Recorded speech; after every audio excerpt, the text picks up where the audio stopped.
자, 최근 물가가 크게 오르면서 서민들 부담이 커지자 정부가 오늘 대책을 내놨습니다. 자, 이재동 기자, 대책에 어떤 내용들이 담겼습니까? 네, 저는 지금 서울 양재동에 있는 농협 하나로마트에 나와 있습니다. 제가 오늘 이곳에 와서 잠시 마트를 둘러보니까요. 요즘 물가가 정말 많이 올랐다는 걸 체감할 수 있었습니다.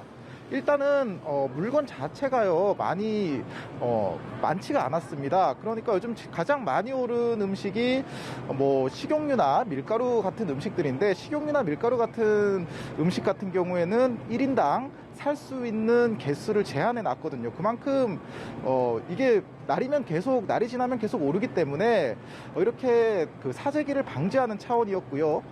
그리고 삼겹살 같은 경우는 이게 서민 대표 음식이라고 할 수도 있는 음식인데 600g 한 근에 23,000원이 넘어가는 모습을 볼 수가 있었습니다. 세계적으로 곡물가가 뛰다 보니까 밀가루, 옥수수뿐 아니라 축산물이나 식용유 같은 가공식품 값까지 뛰고 있는 겁니다. 한국은행은 소비자 물가 상승률이 당분간 5%도 넘어설 것이라고 경고를 했습니다. 지금도 많이 올랐지만 앞으로 더 오른다는 얘기입니다. 그러자 정부도 비상 대응에 나섰습니다. 오늘 추경호 경제부총리 주재로 경제관계 장관회의를 열어 3조 1천억 원 규모의 민생 안정 대책을 내놨습니다. 생활 밥상 물가와 관련된 관세, 또 교육 통신비 등 생계비, 부동산 관련 세금을 깎거나 없애서 원가를 낮추겠다는 건데요. 정황근 농식품부 장관도 생필품 할인 판매가 시작된 농협 하나로마트를 찾아 식품업체와 축산농가의 생산비용 부담을 줄이기 위해 예산을 지원하고 필수 농축산물 할인 쿠폰도 확대하겠다고 말했습니다.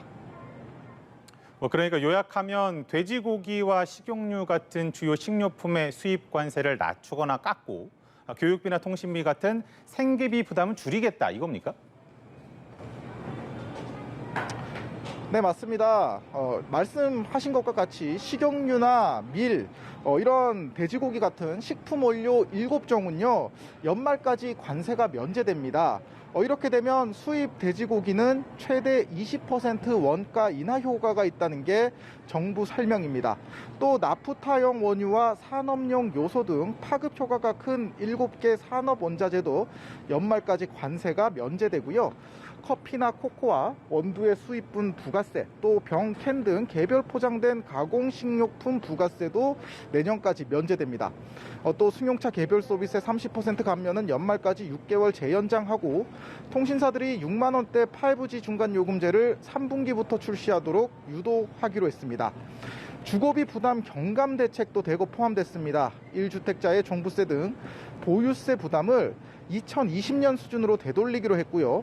청년 신혼부부용 50년 만기 초장기 모기지 상품을 8월 중에 출시될 예정입니다.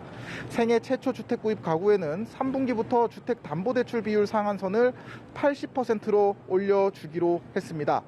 이런 대책들로 정부는 월간 물가 상승률을 0.1%포인트 낮출 것으로 내다봤습니다. 또 상황이 더 나빠지면 추가 대책을 마련하겠다고 밝혔습니다. 지금까지 농협 하나로마트에서 연합뉴스TV 이재동입니다.